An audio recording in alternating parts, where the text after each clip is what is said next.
President Trump's war on drug trafficking getting even larger in scale. The president declaring cartels as unlawful combatants, paving the way. Beneath Arizona soil, a secret super tunnel built, like a subway, was uncovered. Within days, DEA agents stormed the network, seizing 4 tons of cocaine and arresting 62 suspects. Yet, investigators fear this tunnel's sophisticated design points to something far darker. An underground system built for more than smuggling drugs. The discovery of the Arizona Super Tunnel. In late June 2025, U.S. authorities uncovered one of the most advanced cross-border smuggling tunnels in American history. The discovery was made near Yuma, Arizona, along a remote stretch of the U.S.-Mexico border. The passage extended nearly 900 feet over half a mile and dropped 50 feet below ground. Unlike crude tunnels discovered in past operations, this one was engineered with reinforced walls, ventilation, lighting, and a rail system to move cargo efficiently. Customs and Border Protection officials described it as resembling a subway corridor rather than an improvised smuggler's hole. The tunnel came to light through aerial surveillance. Drones patrolling the Yuma-San Luis Rio, Colorado region identified unusual thermal anomalies in the soil. Infrared imaging confirmed linear underground disruptions, prompting ground teams to deploy penetrating radar. Excavation revealed a reinforced shaft leading into a complex structure that stunned agents upon entry. Authorities later said it was one of the most sophisticated tunnels ever intercepted on U.S. soil. This is one of the most sophisticated tunnels we've seen in the United States. Just because the material used to build it and the terrain that it had to traverse through it makes it really special. This tunnel in particular had a wood pallet floor the whole way of the tunnel, and it had a rail system running through it as well. The detection of the tunnel set off immediate emergency protocols.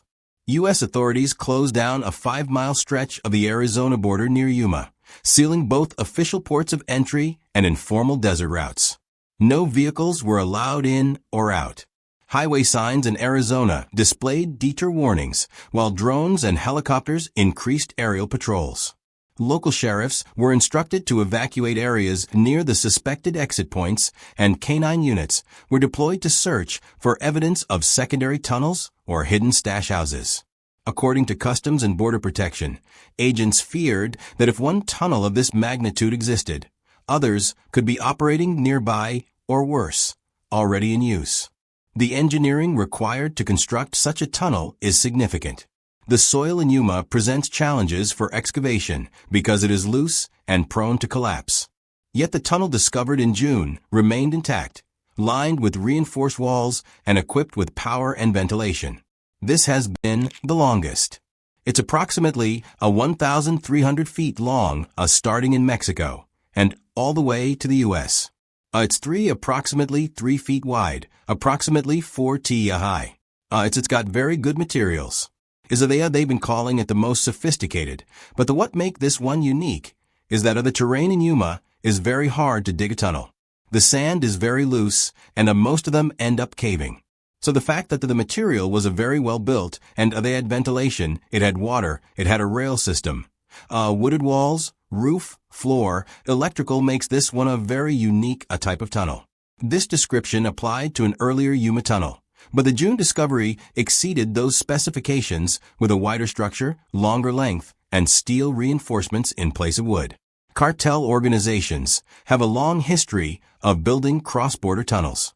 According to Homeland Security investigations, nearly 200 such tunnels have been discovered since the 1990s, with the majority concentrated in Nales, Arizona, and Otay Mesa, California. Over the years, U.S. and Mexican authorities have found and destroyed over 180 tunnels along this border. The question, they say, isn't whether there are more tunnels, but how many and where. Many of these tunnels connect warehouses or residential homes on the Mexican side directly to industrial buildings, garages, or storage facilities on the U.S. side. Some have been fitted with elevators, hydraulically operated trapdoors, and disguised exits hidden beneath concrete floors. In one case near San Diego, authorities uncovered a tunnel nearly 6 football fields long, complete with rail tracks, lighting, and air circulation systems. Despite the impressive engineering, constructing tunnels of this scale is dangerous and costly. Workers are often recruited from local communities or coerced into service, digging for weeks or months with limited resources. Deaths during collapses are not uncommon. Still, cartels consider the risk worth the reward. A single 400-pound shipment of narcotics, moved successfully, can pay for the tunnel's construction many times over. The Yuma Tunnel represents a strategic shift in cartel operations. For decades, most tunnel discoveries occurred in the Tijuana-San Diego corridor, where urban infrastructure allowed construction to be concealed. However, increased surveillance in California has pushed smugglers to relocate operations into Arizona, where terrain is softer and less populated, making underground excavation easier to conceal. Intelligence officials have noted that in the last 6 months alone, at least 3 tunnels have been uncovered in the Yuma region, more than some entire years of tunnel discoveries combined. This indicates a deliberate expansion by cartels into Arizona, exploiting weaker surveillance systems and less fortified border zones. Authorities believe the Sinaloa cartel is likely responsible for the tunnel. The group has historically pioneered tunnel construction as a smuggling strategy, with El Chapo Guzman famously using a tunnel equipped with a motorcycle on rails to escape from prison. Intelligence reports suggested that at least some of the defendants had backgrounds in construction or trucking, which enabled them to assist in disguising the tunnel's use and moving narcotics across U.S. highways once shipments emerged. The level of sophistication mirrored earlier tunnel seizures in California. In one case near Otay Mesa, a 744 feet long tunnel equipped with rail tracks and ventilation was discovered leading into a warehouse. Authorities intercepted 750 lbs of cocaine in that operation, along with multiple arrests. The Yuma raid demonstrated that cartels were no longer constructing small crude passages.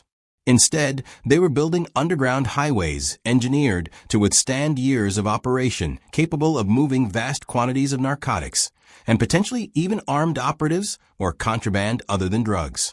The sophistication of the Yuma Tunnel demonstrated that U.S. surveillance and enforcement efforts must adapt rapidly or risk being outpaced by the ingenuity and resources of transnational criminal organizations. The DEA's coordinated multi-agency raid and arrests. Once the Yuma Tunnel was secured and mapped, U.S. authorities launched a sweeping enforcement operation that led to 62 arrests and the seizure of more than 4 tons of cocaine.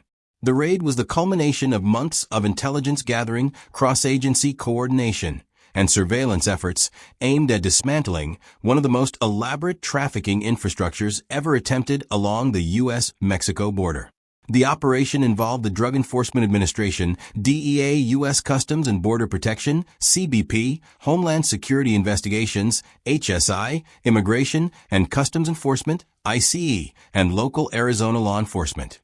On the Mexican side, federal police assisted in securing the tunnel entrance near San Luis Rio, Colorado. The decision to conduct simultaneous raids was made to ensure that no individuals could escape from either end of the tunnel or associated stash houses. Officials emphasized that the level of coordination was unusually high, underscoring the seriousness of the threat. According to federal prosecutors, the tunnel's U.S. exit point was concealed beneath an industrial warehouse floor near Yuma.